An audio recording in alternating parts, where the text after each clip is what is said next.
All right, so what I'd like to do is, for the first time on the East Coast, and for the first time we've ever seen it in 4K, is show you our little film called The Calling.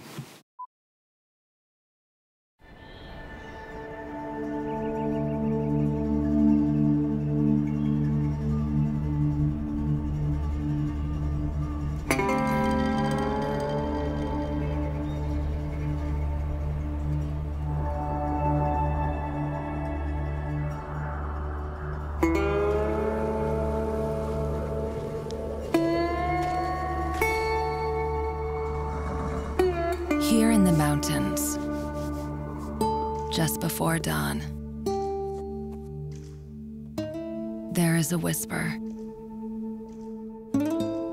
a current of creativity, a hidden pulse of energy.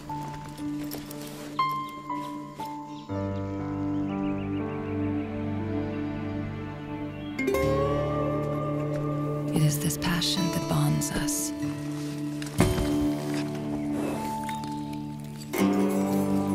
It becomes a calling.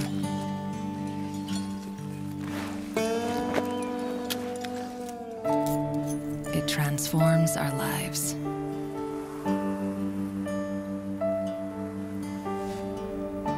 We are propelled by this drive to create, to craft, to bring form from the formless.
These are the journeys we make,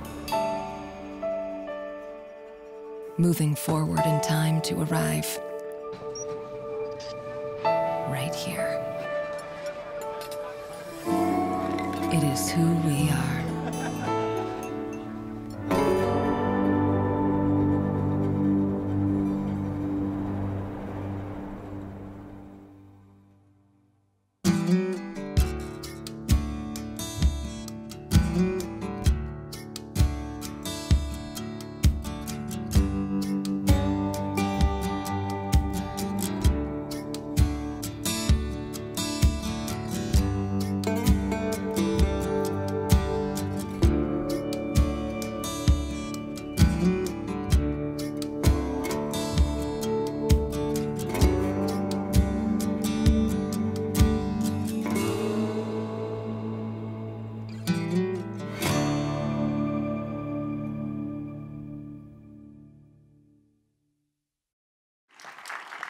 So we're going to allow for plenty of time for Q&A, but I've got some sort of preloaded questions based on being a part of the film. And I kind of want to start with Tyler. So this is a film made by you, a story created by you of your neighbors and your friends and basically your neighborhood.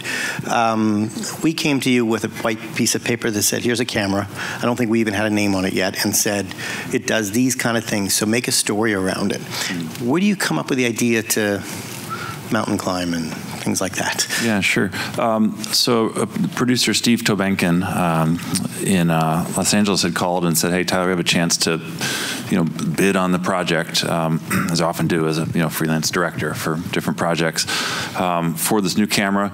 And Steve really had the initial idea for this of focusing on 3 people. He had come to Western Colorado and to my hometown of Carbondale before for a farmer's portrait shoot project I was working on.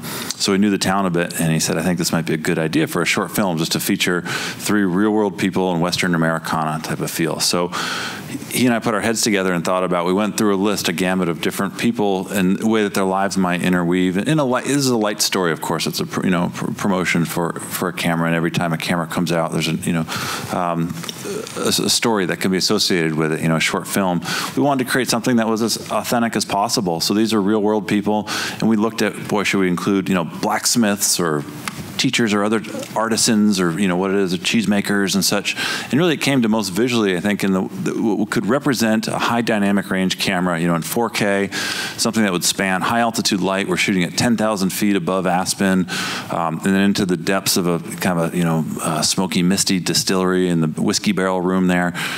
These were the elements for, rock climber and a high altitude cattle rancher and a distiller really represented the more graphic and cinematic possibilities. So how do you tie that kind of storyline to when we say to you, "Oh, it's 15 stops of latitude, think of something that will show that off," which you did. I mean, we see that in a lot. Or is that where you went, "Ooh, I think distillery"? I mean, how do you tie those kind of thoughts in terms of features into a project like that? Yeah, so finding things for high dynamic range was not challenging, because at high altitude light, at 8,000 feet where we were shooting the cattle rancher, or at 10,000 feet where we were shooting the rock climber, you've got a bajillion stops of latitude in the sky already, or actually you probably have around 15. What we found is when we're shooting at 11 a.m., at high altitude at 8,000 feet with the cattle rancher, we were able to hold every detail from the sky details in the clouds that are being hit by the sun, to the underbelly of the horse. And this is with no added light, no added, fill or lights on at times. And that in itself, and we can chat about that, but that was, groundbreaking, I think, as Russell and I are looking at the waveforms and saying, my gosh, here we are, midday light. Just some of the scenes have to be shot midday because of our schedule. We're on a 10 or 12 hour shoot day. We've got one day with the rancher here. Some of the scenes have to fall, in the middle of the day. And so yes, it was not that hard to design scenes that could, challenge this camera, but also it was amazing to see we're shooting in midday light at high altitude and we're holding every speck of detail. And that's not the case, with a lot of other cameras that I've worked with before. You know what Russell and I found at 10,000 feet? There's no air up there. There's half, yeah. And that you were the only one that could actually breathe the whole week. And you'll see actually in the behind the scenes, we're going to show you him putting this thing on his shoulder and climbing up the side of a cliff to get those shots, which Russell didn't do. So, Russell, when we came to you with the camera, again, it was still just a brochure, kind of just a, don't tell anybody we're making a new camera. What do you think? And you took on the challenge, I think, because you like the idea of the technical challenge of it. But once you got to Colorado and hooked up with Tyler for the first time, who I have to say in front of everybody was one of the most disciplined directors I've ever met. And when he said the light at 12:01 is going to be the light at 12:01, we didn't shoot at 12:02. He'd been there. There was a cow patty marked for everywhere the camera was supposed to go. Well, I've lived there for 20 years, so it is a beautiful town. It's not far from Aspen. It's right below Aspen, and it's just gorgeous up there. So what do you do? I mean, how do you sit back and say, how am I going to make these images? We really only had a day at a prep house to do some video of a kid juggling and a few other things to see how this camera would perform. And so what were you expecting, and what do you think you got? Well, it's interesting that you say technical aspects, because my crew would laugh because they know I'm not the sharpest crayon in the box, when it comes to that. But what I was impressed with the day we tested was, I thought the camera should be rated at 1600 ASA because there's so much detail in the shadows. There's so much information there, non-noisy information, that I was very tempted to rate it at ASA 1600. And I said, boy, there's so much stuff down there. I'm tempted to slow the underexpose, and maybe that will sweeten the curve in the high end. So I said, well, when we get out there, we talked about not using fill. We talked about lining up shots, and you saw a lot of the shots out there where we were in an extreme contrast. And the things that usually go up there, especially with the clouds that we had up there, were the edges of the clouds. You'll see them in the there's the behind the scenes things. I mean, they were just burning out compared to, and they'd be gone with a lot of other cameras, and they'd even be gone with some of the film stocks that we shot with. Those of you who remember film, but not only. So so I thought, well, in order to show cinematographers what this could do, I just wanted to help line up shots that would show not only these clouds but also deep shadow in the same shot. What impressed me also technically about the camera was, well, technically, I don't know. Well, let's talk about the realities of being on a set and moving fast. The camera it's very, very friendly to not only the cinematographer but also the first assistant. And you can make, especially if you're in a run and gun situation, you can make changes in ISO, film speed, very, very fast. It's very easy to use, and it's got a great layout that the first AC is getting the same information you are. And the other thing, because we were just talking technically about this, the very high contrast that we were dealing with, was that what I love about the viewfinder is not only do you see a waveform, but you can easily switch back between whatever LUT you're using, whether it's Rec 709 or something else that you've cooked up, and RAW. Just to make sure, you've got it in the highlights and in the shadows, and you can do that instantaneously, and I really like that. Yeah, so let's talk about a couple of the technical features. One is the camera itself has the ability to program LUTs to different places. So in Russell's case, one of the buttons that we programmed, and I'm not sure if you used it or not, but was the ability to look at the non-LUTted image, the image that is just raw, flat, but it shows you all your details, shows you all the information that you've got on the sensor, or the LUTted version, which we will put a 709 LUT on, which would give you enough contrast to make sure you had your sharp focus. Typically, a second AC or somebody pulling focus, first AC wants to see a LUTted version, give them a fair chance of not a flat image. But right on the viewfinder, if you're the operator, you can tap it between the two. And when you have a cinematographer who's also operating, they tend to do that. You also operated, but when we were talking about this before, you didn't do that. What was the key when you were operating? What features, Tyler, were you kind of drawn to? Yeah, so, and you'll see them behind the scenes, and I mentioned this in there, I literally had 30 minutes of training on this camera. The day before, we started 12 hours, less than 12 hours before we started shooting on it at sunrise the next morning. And it was incredibly easy to learn this, and I'm not just saying that. The C300, Mark II, it takes me more time to learn to train on. This has been designed in a really easy to use format. And so for me, when I'm working on it as a, call it single operator or with a first AC pulling focus, the viewfinder is incredibly sharp. You can look through it. As Tim mentioned, you can turn the LUT on or off, but also the things I found helpful were the waveform, just to check really quick. I always want to have my own eye on things. Yes, the first AC will be saying, okay, we've got it here, but I want to really know what the clouds are doing and what the shadows are doing, so that I can turn on or off for the waveform and also send that to the first AC if they want to see that on their monitor. And then you can hit peaking or false colors or such. You can program the buttons in any way, but those were the ones that were helpful for me. How many people have shot on a C300 or a 300 Mark II? Oh, this is a Canon-friendly crowd. Thank you. Thank you, B&H, as well. A lot of the functions that they're talking about also exist in those cameras, but what we've done differently in these cameras is made them incredibly easy to access. And you get a chance to do that when you make a camera that's much bigger. The buttons make a lot more sense. They're the things you really need. And Russell alluded to it, but you can't see it in the image itself. Both sides of that have duplicate information. There's a panel on the flip side of that on the AC side that can come off, but all the information that you're seeing in those menus where that plastic thing is duplicated on the other side. And so far, being the technical guy who has to like I said earlier, you have to like ride shotgun on these bigger projects. That's been my favorite feature. If I get a chance to be on a Russell Carpenter film and I see him operating the camera, all I have to do is look up there and realize that he screwed up and he's in the wrong log or something. And I can see it, and I don't have to, like, I know he's made a mistake and I can actually say it. But yeah, it really does help. The more information you can get, the better. And the camera's very ergonomically designed that way. The lenses a little bit. Okay, I know that we're here to talk about the 700, but it was our sort of first exposure for both of you to this line of cinema lenses that we produced over the last 5 years.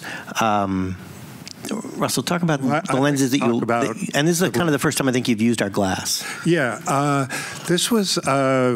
I mean, the joy and the great discovery of this was since I was Tyler was shooting a prime lens, and usually I got to go around and run around and play on the which I think is a beautiful lens, the 30 to 300, and I found it amazingly sharp all the way through the zoom range, and so that just became my okay. Let's just keep this on the camera and run around all day, and it was great. So if you get a chance to ever experiment with that lens or try it out, that was my toy for the. So really, what he's saying was a really great. His favorite lens is the second most expensive lens we make. Yeah. And we didn't actually bring the most expensive, the 50 to. I don't think we had the 50 to 1,000. If we did, I don't remember us using it. And one of the other things that's interesting to note is that there were only 2 of these cameras in the world, and one had an EF mount and one had a PL mount.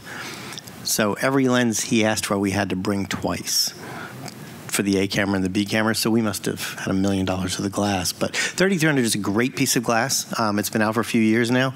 There's a sister piece to it, which is the 14.5 to 60. And then we also have 2 compact zooms as well. They're much lighter at about half the price. They're also 4K. There's a 30 to 105, which is spectacular. We use that a lot in this. When you go to the interior stuff, I think the 30 to 1, the compact zooms were very popular. I think you called for those a lot. And we also had primes, but I wonder, do you think we called for those zooms because we were on such a tight schedule, or would you have gone with primes if we had more time? Well, I'm just speaking to Tyler's style. One of the things that he does really, really well, and he knows he can do because of the bokeh and the focus characteristics on the Canon lenses, is that he likes shooting wide open. I mean, at a 1.4, 1.3, like all the time, and it just blowing through focus, coming back, and it's a beautiful, beautiful technique. When well done, and we used it quite a bit, and you'll see probably more of that in the behind the scenes film. It wasn't something that I had, because mostly I shoot features, that I had done a lot, but I put it in my quiver of things to do in the future. I really love this. Looking at it, even on a 24, and especially on a 35 and a 50, getting this beautiful, beautiful fall off, and still being tack sharp where it had to be. So, plan to use that in the future. So, for those of you that shot on C300s, the HD pieces, they were very good cameras, and the glass that you're using is very good. But if you up your game to a 700. In order to really take advantage of a camera like this, you have to up your game in glass too. Yeah, thank you. The glass makes a huge difference in what you're getting, whether it's a Canon or anything else. It's got to be the glass. There's a lot of 4K cameras out there with glass on them that I see all the time that can't resolve 4K. So what's the point? I wanted to talk about what you saw, Russell, when you did the color grade. Yeah. And how you reacted to the amount of color information that you were working with. All of that sort of happened without me because I was not on the color grade session, but the color that you got out of it and the look was great. Well, one of the big surprises, you'll have to wait. I mean, if you go out and you look at the monitors out in the lobby, you'll see it. Was that half the time we show a film or that until projectors get better, you're not seeing all the information that's recorded on the sensor. And you would see it. I was amazed at how much information there was in the highlights, and to be able to, when I wanted to I mean, it's going to change the way we all shoot when we get into HDR, because they're like cinematographer tricks we all know about, blowing out the highlights so you don't see the light that you've got in the shot. Well, that's going to go away because it'll change the game dramatically. But just the pure amount of information at the high end and the low end was something that really impressed me, and the ability to, you know, if you move it up and down and around, a tremendous amount of flexibility. And I also thought the color was very natural. You know, there's something you see in the still cameras is there's kind of a Canon color. This now with the what do you call it, Canon log? We were, in this case, we shot, and the camera has 3 logs that I'll talk about in a second, but this one we shot everything in log 2. Yeah, log 2. It's very, very, very natural, and I liked it a lot, and I think it's very cinematic. Right, and that log was the right choice for this type of a film. Yeah. But we also offer a Canon log 1, which essentially you would use if you were going to try to marry the images with the original C300, and then log 3, which would probably be the proper choice if you weren't going to go to a deep color grade session. So it kind of clips it down a little bit and makes it pass through color a little bit quicker. If you were going to, if you didn't have the money to color post, and you know, we did this in combination with a post house called The Shed in Santa Monica, which is a top-notch color house, post house. So we did a deep dive because obviously we're looking to give you the best image we can show off. So log 2 is your choice for that. But if, depending on what you're shooting and what the final delivery is and your budgets and things, log 3 is also something you want to consider. But in this case, definitely log 2. Yeah. So, flesh tones, all that kind of stuff that you look for. What is it you look for specifically? When I say, what did you think of the color? What is it you're staring at? I mean, Canon has a look. I think the thing that you're really looking for is how the camera renders the human face, because everybody knows what a human face looks like, and Kodak spent decades learning to render the subtleties of a human face. And I felt like when the Genesis came out, the Panavision Genesis, that was the start, an indication of where things could go. And then we started to get into more natural renditions, and I think Canon is showing that this is a film. This is a camera that you can shoot very film-like and very actor and actress-friendly, non-plasticky looking digital origination. So, given the types of films that you do over the last 10 years, they're all like fairly large budget films, some huge budget films. Do you see this camera fitting in there? Yeah, oh, definitely. I wouldn't hesitate to pick up the camera and go, I want to shoot a feature film with this. I'd probably do a lot more testing on it before, I mean, other than the half day that, or the day that I had, but I also see it working. I see it cutting very, very well with a lot of the cameras that are out there shooting feature films now. Also, and I think where it's not exactly feature films, but I think where it has a leg up is in situations either, well, Netflix platforms like that are demanding 4K, and it's certainly going to be great for that. But also, if you're also trying to shoot high-end for theater documentaries where you have to move fast, I think it's the fastest camera out there in terms of production and being able to pick up, go make a shot, and go make a shot the next minute. I think it's great for that. But in terms of, I haven't done the pixel peeping kind of side by side, but I just look at it and go, I know it's ready.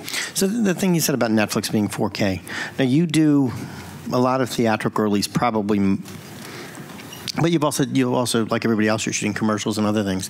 Are you getting pressure to move to 4K on everything? No. You just finished Triple X. I'm certainly not getting pressured by actresses to go to 4K.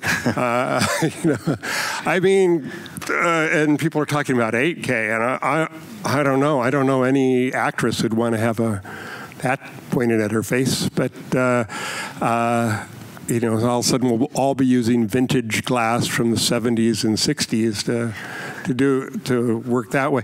I don't know. I'm not one who wants to rush into 8K or I'm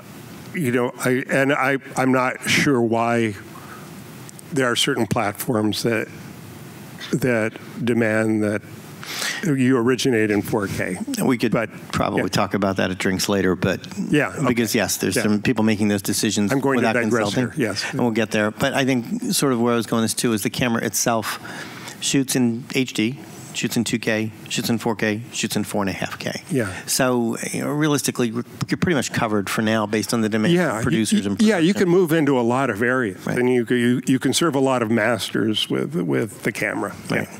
And Tyler, you shoot your production company along with being stills as well. Tyler is also a world-class still photographer, but you're an image maker across the board, whether it's stills or motion. And the projects could be local television commercials to documentaries to a feature, sort of inside your specialty. Are you feeling sort of this, somebody giving you this push to get into a 4K shoot, or yeah, so your definitely, projects not matter? It seems like the bulk of what I direct would be TV commercials and such. And definitely there's a push for 4K.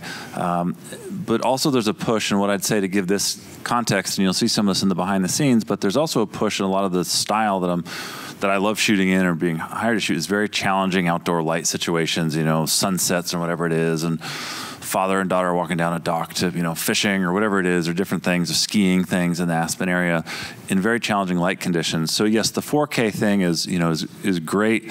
Almost all the output is in, HD or 2K.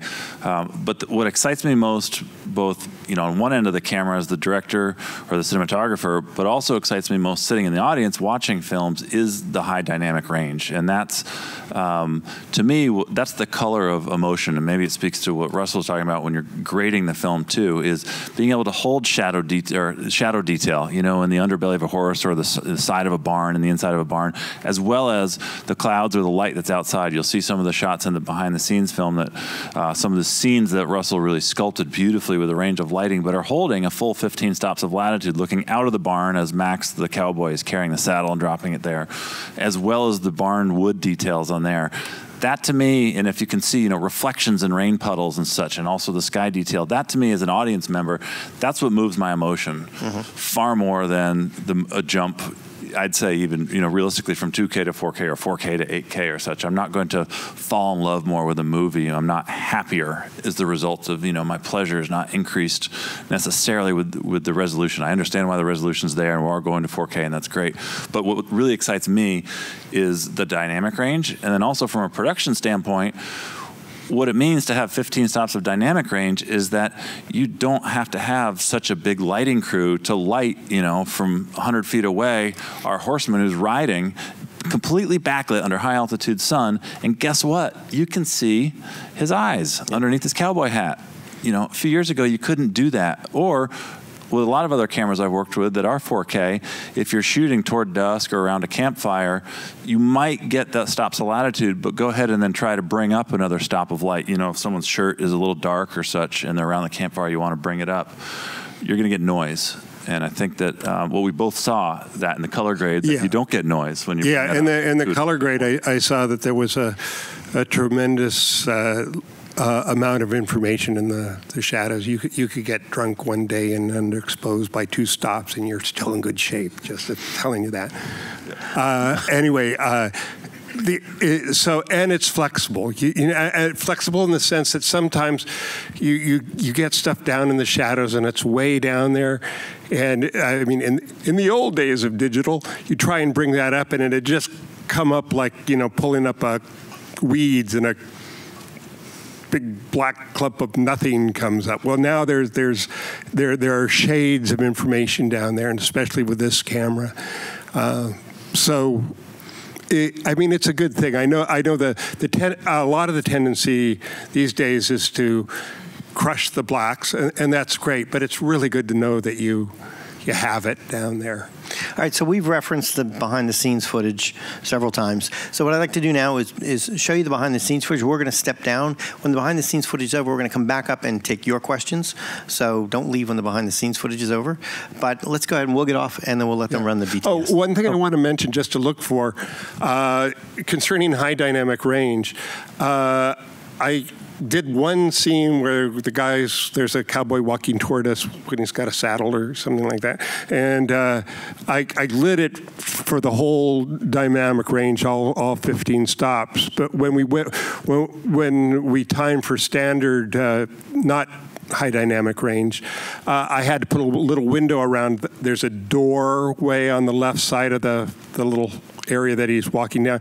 In high dynamic range, I didn't have to do anything, and it looked perfectly normal. And that's it's just a testimony to what the camera can see. And you can see that on the 2420 monitor that's out there. 2420, the HDO monitor. Lobby, yeah, it's totally worth looking at. That's kind of what I was talking about in the last statement I made there, how emotional that is.